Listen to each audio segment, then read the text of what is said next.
Assalamualaikum warahmatullahi wabarakatuh.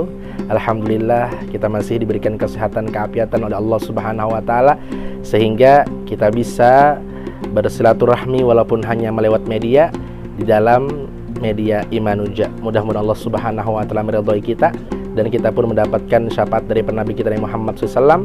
Dan bakalan walaupun di siang hari di terik yang panas ini, mudah-mudahan di akhirat nanti kita akan dinaungi oleh Subhanahu wa taala daripada panasnya matahari yang sejengkal di padang mahsyar. Yang mana kata Nabi kita Nabi Muhammad SAW, sab'atun yuzilluhumullahu fi zillihi yawma la zilla illa zilluh. Ada 7 golongan yang bakal dinaungi oleh Allah Subhanahu wa taala, yang mana tidak ada kenaungan melainkan kenaungan Allah. Yang pertama adalah imamun adilun, imam yang adil, pemimpin yang adil. Kita semua adalah imam, pemimpin bagi batang tubuh kita. Kemana kita menggunakannya? Menggunakan mata, mulut, telinga, tangan, kaki kita. Kullukum ra'in wa kullukum mas'ulun an ra'iyatih. Setiap kalian adalah pemimpin, maka akan ditanya bagaimana kepemimpinan kalian. Maka seyogianya kita gunakan, wahai para pemuda Imanuja, seluruh batang tubuh kita kepada sesuatu yang diridhoi oleh Allah Subhanahu wa taala. Kedua, yang bahkan dinaungi oleh Allah Subhanahu wa taala di padang mahsyarnya ialah wasyabun nasya'a fi ibadatillah.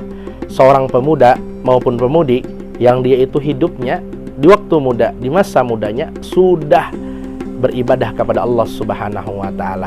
Dia tidak pernah melupakan sholat kelima waktunya, dia tidak pernah meninggalkan daripada ibadah sunnatnya, dikerjakannya. Sehingga pemuda ini akan bakalan dijamin oleh Allah Subhanahu wa taala tidak bakal kepanasan.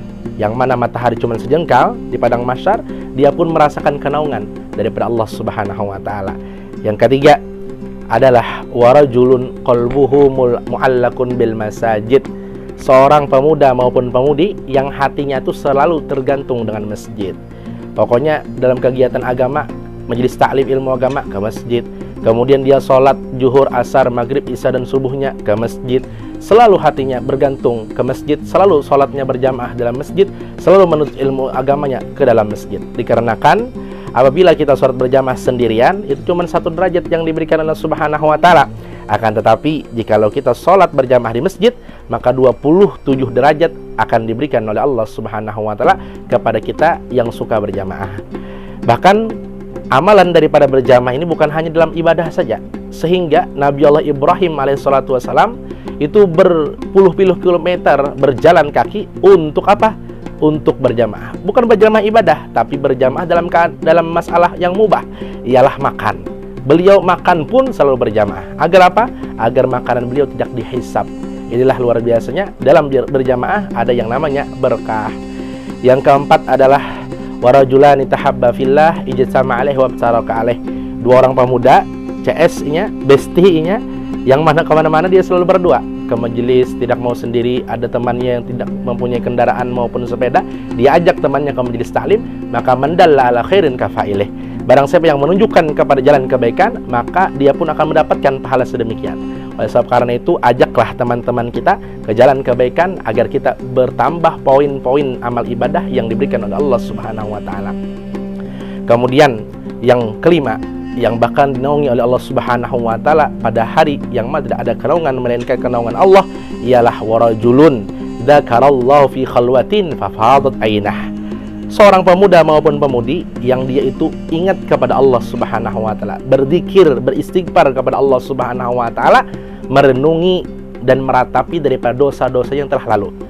Yang mana ia mau bertaubat nasuha, akhirnya diterima taubatan nasuhanya Allah Subhanahu wa taala, akhirnya dia pun insaf, akhirnya dia pun bertaubat, akhirnya pun dia berhijrah. Dari yang dulu celaka kelakuannya, sekarang menjadi orang yang beruntung karena dia termasuk orang-orang yang dijamin oleh Allah Subhanahu wa taala dengan berkat amal ibadahnya di waktu muda.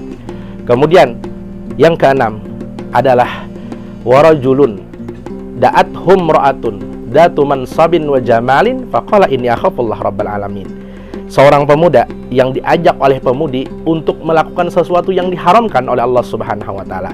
Sehingga si pemuda ini sanggup menyatakan ketika diajak oleh si pemudi untuk melakukan sesuatu yang diharamkan oleh Allah Subhanahu wa taala, faqala inni akhafullaha rabbal alamin.